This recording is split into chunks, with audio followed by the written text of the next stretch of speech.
কায়রোর রাজপথ জুড়ে সুফি অনুসারীদের ভাবগম্ভীর জিকির, দুরূদ ও বাজনার শব্দ। আখেরি নবী হজরত মুহাম্মদ সাল্লাল্লাহু আলাইহি ওয়াসাল্লামের পবিত্র জন্মবার্ষিকী বা মাউলিদ আল নাবাবি উপলক্ষে মিশরের রাজধানীতে আয়োজন করা হয়েছে হাজার হাজার সুফি মুসলিমের বর্ণাঢ্য শোভাযাত্রা।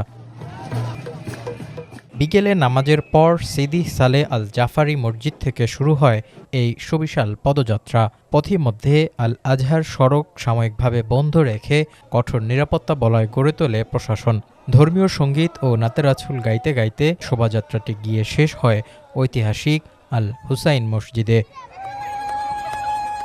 মিশরের general sheikhdom of Sufi orders এর উদ্যোগে শোভাযাত্রা শেষে আল হুসাইন মসজিদে অনুষ্ঠিত হয় বিশেষ সান্ধ্যকালীন অনুষ্ঠান।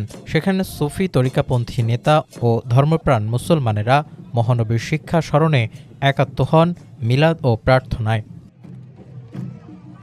শত বছরের ঐতিহ্য ধরে রেখে কায়রোর এই আয়োজন কেবল একটি উৎসব নয়, বরং মহানবীর প্রতি ভালোবাসা ও সুফি সংস্কৃতির এক অনন্য বহিঃপ্রকাশ।